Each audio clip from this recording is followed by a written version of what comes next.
Poor finances don't begin with a bad job or low wages. They begin with bad thoughts and small visions. That's why two people can start with the same paycheck, and one ends wealthy while the other ends worried. Same income, different thinking. So, let's pull back the curtain and look beyond the numbers. Let's uncover the real success system, the one the wealthy use quietly, daily, without applause. The one that starts with mindset, not money. Because if you fix your thinking, you fix your finances. And if you build the mind, the money always follows. Let's begin. One of the greatest mental shifts you'll ever make on your journey to wealth is this. Stop thinking in terms of expenses and start thinking in terms of assets. Most people go through life with a consumer mindset, always thinking about what they can buy, what they can afford, what they can spend. But the wealthy don't just think about spending, they think about owning. They think in terms of building and multiplying. They don't ask, what can I buy with this money? They ask, what can I build with this money that will bring more in return? You see, poverty is a pattern of thought. Wealth is also a pattern of thought. And that pattern starts with how you see the dollars in your hand. For example, someone with poor thinking sees $1,000 and immediately begins listing what they can purchase: clothes, gadgets, a weekend trip. But someone with wealthy thinking sees $1,000 and starts asking questions: what can I invest in that will pay me for years to come? How can this $1,000 become $2,000 or $10,000? Years ago, I had a friend who got a $5,000 bonus from work. He went straight to the car dealership and upgraded to a newer model, and even added some chrome wheels while he was at it. When I got my first real bonus, about the same amount, I used it to buy a small share in a rental property with a few partners. His car looked good in the driveway, but 6 years later, that car was gone. Meanwhile, the rental property kept paying me every month, whether I was working or sleeping. One person bought, the other invested, one got something temporary, the other built something lasting. You have to retrain your brain to ask a different set of questions. Before you make any purchase, big or small, ask yourself, is this an asset or a liability? Will this thing bring me money, or will it cost me money? Will it work for me, or will I keep working to pay it off? See, assets feed you. Liabilities eat you. The moment you flip the switch from asking, can I afford it, to asking, will it pay me? That's the moment you've started thinking like the wealthy. The wealthy don't just acquire stuff, they acquire streams. Streams of income, streams of return, streams of growth. A business is a stream. A book that pays royalties is a stream. A stock that pays dividends is a stream. Even your own skills, if sharpened and marketed, can become streams. What matters is that these streams flow back to you, not away from you. And don't be fooled into thinking you need thousands of dollars to start. You don't. You can begin by simply choosing not to spend on one more unnecessary thing and using that money to invest in a skill, a book, a course, or a small piece of stock. You may start small, but your mindset must start big. Because a wealthy life is built not by one big decision, but by thousands of small ones each, guided by the question, will this choice grow me or drain me? I remember when I started shifting my thinking, I was tempted, like anyone, to buy the latest thing or try to impress people I didn't even like. But I realized that every dollar I spent on something that faded was a dollar I didn't invest in something that could grow. So I stopped thinking about what looked good and started focusing on what would build good. And that made all the difference. The wealthiest people I know are not necessarily the flashiest, but they all think in assets, not expenses. That's the quiet truth behind their success. And it can be yours too if you'll change how you think, one decision at a time. Because the road to wealth is not paved with purchases, it's paved with ownership. Let me speak plainly. Money is not a cure, it's a magnifier. It doesn't solve character problems, it reveals them. It doesn't automatically fix the inner mess, it exposes it. And this is one of the greatest misconceptions most people carry, the belief that more money will solve all their problems. But the truth is, If you're not disciplined with a little, you won't be disciplined with a lot. If you're not managing $100 wisely, you will mismanage $10,000. That's not a money problem, that's a thinking problem. I've seen it many times. Someone wins the lottery, inherits money, or lands a big contract, and 6 months later, they're worse off than before. Why? Because they believed money was the solution. They didn't realize money only flows with structure. Money follows order, not chaos. It's like gasoline. If you pour it into an engine, it powers a machine. But if you pour it on disorder, it fuels destruction. The engine is your discipline, your structure, your values. Without that, money is just fire to your problems. I remember when I was broke and struggling, I thought to myself, if I just had a little more money, things would get better. But the little money I had still slipped through my fingers. One day I got honest and realized it's not the amount that's the issue, it's the management. I had to stop blaming the size of my income and start evaluating the size of my habits. So I began tracking where every dollar went. I lived on less than I earned. I saved a little, I invested a little, I gave a little. Those small disciplines, repeated, changed everything. You've got to treat the money in your hands now like it's training for what's coming, because that's exactly what it is. If you can't handle $1,000 wisely, why would life trust you with $100,000? If you squander $100, what will you do with $1 million?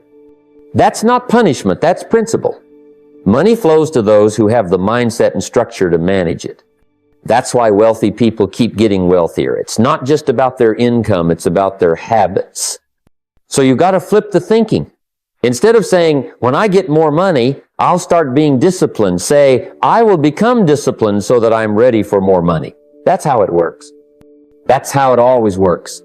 The universe won't pour abundance into a cup full of holes.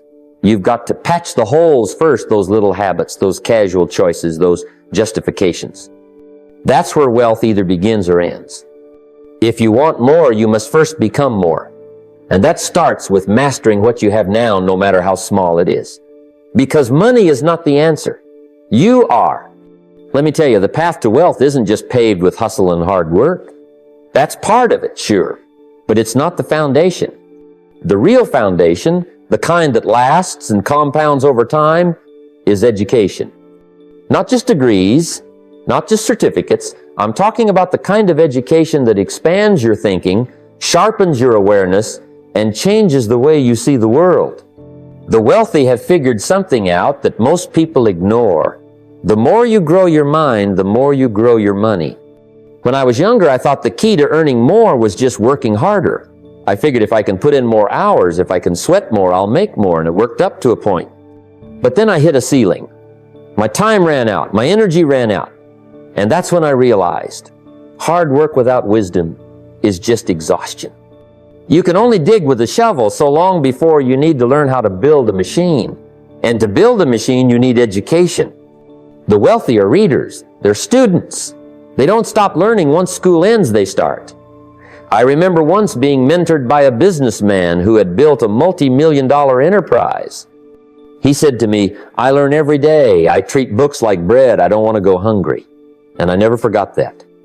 I began to read books on wealth, biographies of great entrepreneurs, psychology, business, strategy. I listened to audios in the car. I asked questions. I attended seminars. I became a student of success. And everything began to change. You see, money flows to value, and value flows from your mind. The more you understand about people, about systems, about opportunity, the more value you can bring. You can't lead where you haven't been, and you can't earn more until you know more. This is why wealthy people invest in themselves first before they buy the stocks, the property, the fancy car. They buy the books, they pay for the course, they hire the coach. Why? Because they know that the external will never outgrow the internal. Now here's a practical truth. You don't need thousands of dollars to begin. Start with one book. Start with one podcast. Start by writing down one idea a day that you can apply. Education isn't about collecting facts, it's about applying knowledge. The poor wait for someone to teach them. The wealthy seek out what they need. They don't make excuses for ignorance, they make decisions to improve. And this is where the transformation begins.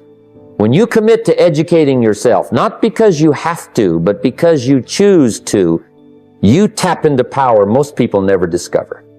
You start seeing opportunities where others see obstacles. You begin connecting dots others don't even know exist. You become the kind of person that money, influence, and success are drawn to. So never forget this. Wealth doesn't come to those who hope for it.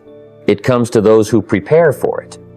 And the greatest preparation of all is expanding your mind until it can handle the weight of your potential. Most people wander through life hoping things will somehow get better, financially, emotionally, relationally. But hope, as noble as it sounds, is not a strategy. You see, vague desires create vague results. I want to be rich isn't a goal, it's a wish. And wishes don't move the needle. What moves the needle is clarity. What moves your life is a specific target, backed by reason and commitment. That's the difference between the poor and the wealthy clarity of outcome. I remember early on in my own journey, I used to say, someday I want to be financially free. But I never wrote down what that looked like. I never decided how much that meant. Was it $10,000? $100,000? $1 million? Without clarity, I was just chasing a fog. And here's the truth. You can't hit a target you can't see. If you don't define it, you can't pursue it. And what you don't pursue deliberately, you won't achieve accidentally.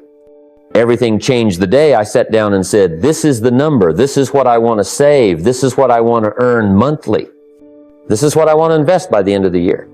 It didn't just organize my money, it organized my mind. Because when you give your brain a target, it begins working for you. It starts filtering opportunities, it starts seeing patterns, it starts rejecting distractions. That's how the human mind works. But it needs a focus. It needs a number. The wealthy don't guess where they're going. They plan. They don't say someday. They say, by the 31st of December, I will have saved $20,000. That specificity creates urgency. It brings accountability. You can measure progress, adjust direction, and reward discipline. The number gives your actions meaning. Without it, you're just drifting busy, maybe even working hard, but going nowhere in particular. So if you're serious about wealth, the first step is to get specific. How much do you want to earn this year? How much do you want invested in the next 5? How much do you want saved for emergencies, for freedom, for legacy? Put it on paper, because what gets written, gets real. What gets measured, gets improved. You can't build a financial future on generalities. You need precision. You need numbers. Numbers are honest. They don't lie to you or flatter you. They simply reflect where you are and point to where you must go. So give yourself the gift of clarity and watch how everything begins to shift. Let's talk about a powerful shift. One that separates the financially stuck from the financially free. You see, most people live their whole lives thinking in terms of addition. Work a little more, get a little more, save a little, spend a little less. They add hours, they add dollars, they add stress. But the wealthy, they think multiplication. They ask, how can I make this dollar bring me back 3? How can this one idea generate 10 outcomes? That mindset difference, addition versus multiplication, is what builds empires instead of exhaustion. When I started out, I thought like most people do. I figured if I worked hard enough, said yes to every opportunity, took a little side job here and there, I'd eventually make it. But the truth was, I was running on a treadmill. Busy all the time, going nowhere. That's when a mentor sat me down and asked me a simple question. Why are you trading time for money when your money could be working harder than you? And it hit me. I was so focused on earning $1, I never asked that dollar to do anything else for me. I was babysitting my money instead of training it to go out and recruit more. You see, a wealthy mindset doesn't just ask, what can I earn? It asks, what can I build? What can I buy that will grow? That's why the wealthy look at assets like businesses, real estate, investments, intellectual property, things that generate income when they sleep, multipliers.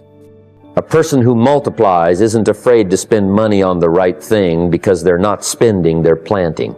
A poor mindset sees cost. A wealthy one sees seed. Think of a tree. If you eat the seed, it's gone.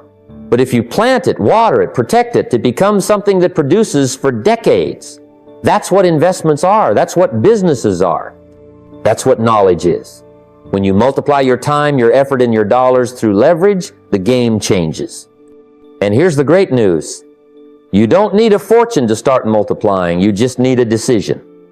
A decision to stop thinking like an earner and start thinking like a builder. Start with your time. What can you do once that pays you again and again? Write something, record something, build something. Start with your money. Can it be put into an index fund? A rental property? Can it help you learn a new skill that raises your value in the marketplace? But more than anything, start with your belief. Because if you don't believe multiplication is possible for you, you'll never see the opportunities that are already in front of you. Your belief is the gatekeeper of your future. Open it wide. Don't just work for money. Train your money to work for you. Let me tell you something the wealthy understand intimately. But most people either overlook or learn too late. Time is not just a passing of days. It's a multiplier of money. One of the greatest allies to wealth is a quiet, invisible force called compound interest. And the real tragedy is that it's not complicated, it's just misunderstood, or worse, ignored. Most people don't get rich because they never start early and they never stay consistent. They treat wealth like a jackpot instead of a process. And the process begins with this simple truth. Money makes more money when given time and discipline. Now, I want you to imagine a small snowball at the top of a hill. At first it looks insignificant, but as it starts rolling, it picks up snow. It gets bigger, heavier. It moves faster. That's compound interest. It starts slow, almost discouragingly so. You invest a little, and you think, this is going nowhere. But wealth isn't built on emotion, it's built on principle. And the principle says that a little done consistently and left untouched becomes something massive. That's how the wealthy win. I remember meeting a young man who asked me what he should invest in. He was 21, earning just enough to get by. I asked him, can you spare $100 a month? He said, yes. Then start there, I told him. Put it in a simple index fund, reinvest everything, don't touch it. He looked disappointed. He wanted a hot tip, a quick win. I gave him a principle. 10 years later, he thanked me. His little snowball had turned into a strong foundation, not because he was a genius, but because he respected time and consistency. The poor mindset waits for the perfect moment. When I make more, I'll start saving. But that moment never arrives because it's not about income. It's about habit. It's about honoring the small start. And compound interest only serves those who honor time. If you invest $200 a month at age 25, you'll have a better outcome than someone investing $500 a month starting at 40. Why? Time did the heavy lifting. Wealth isn't always about how much you invest, it's how long you allow it to grow. That's the fix. Begin early, even if it's small. Automate it. Remove emotion. Reinvest your returns. Don't stop. The magic isn't in what you invest, it's in the discipline to let your money stay in motion, working quietly in the background. Your future self doesn't need your perfection, it needs your consistency. Let the clock be your business partner. You'll be amazed at what it builds. I've heard it so many times, people saying, I'll start saving and investing once I'm out of debt. It sounds reasonable, even responsible. But let me challenge that belief, because hidden inside it is a mindset that quietly delays wealth and keeps you stuck in the same financial loop. See, the real truth is this. You don't wait until everything's perfect to plant seeds. You plant while you clean, you grow while you fix. The journey to financial independence doesn't begin when your problems disappear, it begins when your priorities shift. Now, of course, getting out of debt is important. Debt is like a leak in your financial boutique. Slows your progress and adds stress. But if you wait until it's fully patched before you ever start investing, you may find yourself years behind the person who decided to do both. It's not about dumping hundreds into investments while ignoring your debt. It's about balance. It's about direction. It's about planting seeds for the future while managing the mess of the present. That's the wealthy mindset. The poor mindset thinks either or. The wealthy think both in proportion. Let me share an example from a conversation I had with a young couple. They were working hard to pay down credit card debt. I asked if they were putting anything into investments. They looked at me like I was crazy. We're in debt, they said. How can we invest now? I told them, can you put $50 a month into something long-term just to build the habit? They hesitated but agreed. 5 years later, they were still chipping away at their debt, but that little investment account had grown not just in size, but in confidence. They didn't just build money, they built belief. And that belief made the debt easier to conquer. If all you do is pay debt and never build, you stay stuck in a loop. You dig but never plant. You catch up but never move forward. That's not a strategy, it's survival. But when you begin to invest, even in small ways, you send a signal to your subconscious that says, I am a builder. I am creating a future. That shift changes everything. It pulls you out of survival mode and into strategic growth. It's not the amount that matters. Most it's the decision to stop postponing your future. Don't let perfection become your procrastination. If you're in debt, keep paying it down with diligence. But also save something. Invest something. Let the habit grow with your discipline. Because wealth isn't about timing the market or waiting for the perfect day. It's about deciding that from now on, your money will serve a bigger purpose. Let me tell you something I've learned over the years from both failure and fortune. Wealth is not a matter of chance, it is a matter of choice, repeated, daily, often quiet, and very deliberate choice. The wealthy don't stumble into prosperity. They live a philosophy, and that philosophy sounds something like this: think, believe, achieve. But not just once, not just on a vision board or on the 1st of January. No, they live it as a lifestyle. It becomes who they are. You see, poor thinking is passive. It waits for conditions to change before decisions are made. It hopes something will show up, someone will save them, or luck will deliver a miracle. But wealthy thinking starts inside. It's intentional. It wakes up and says, let's build, let's do, let's go. And here's what most people don't realize. The most profitable skill you can develop is your ability to direct your own thoughts. Because where the mind goes, the body follows.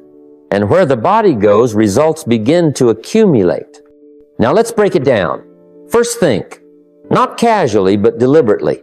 Set aside time each day to think about where you're going, not just where you've been. Review your goals. Revisit your values.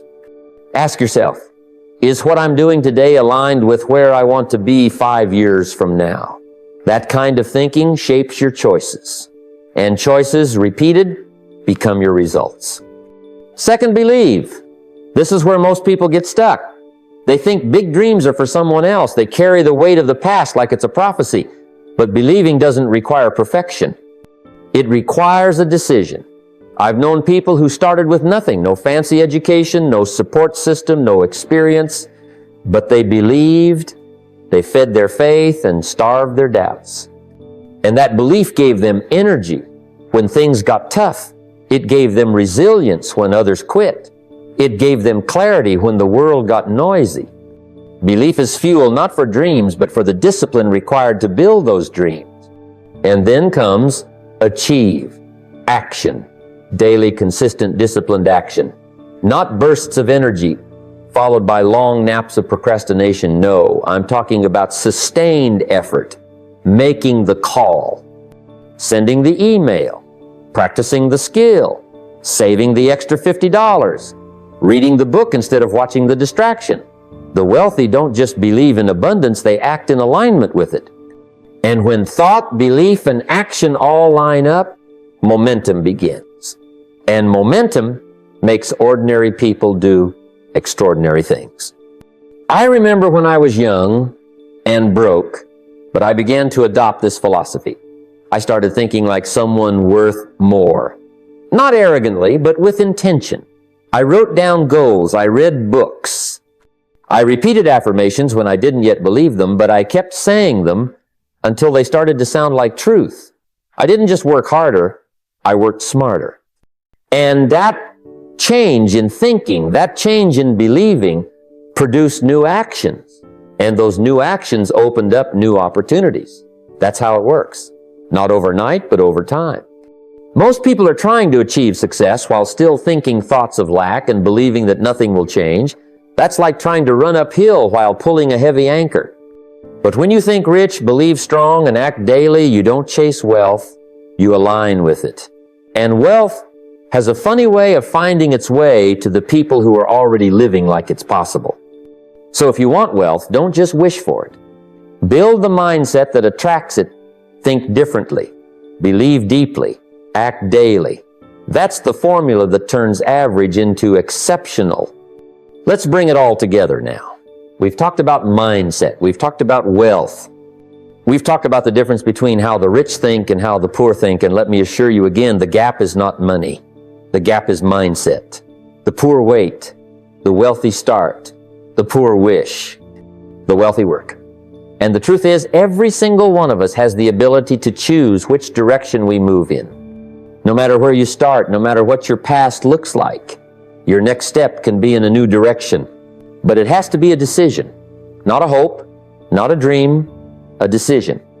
A moment in time where you say, enough is enough.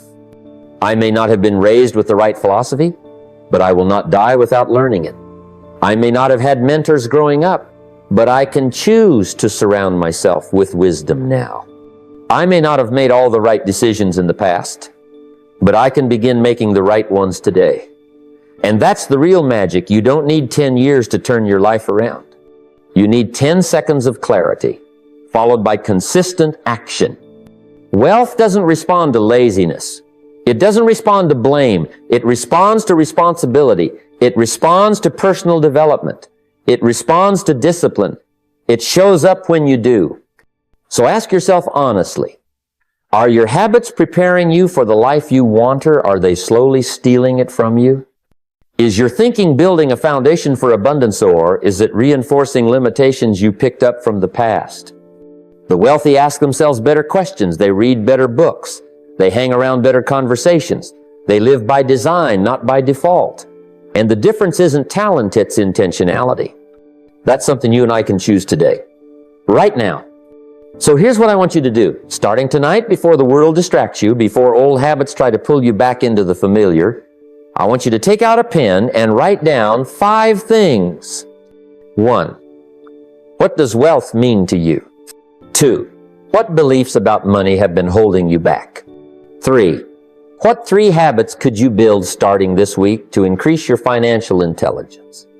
4, who are 5 people authors, mentors, or leaders you can start learning from?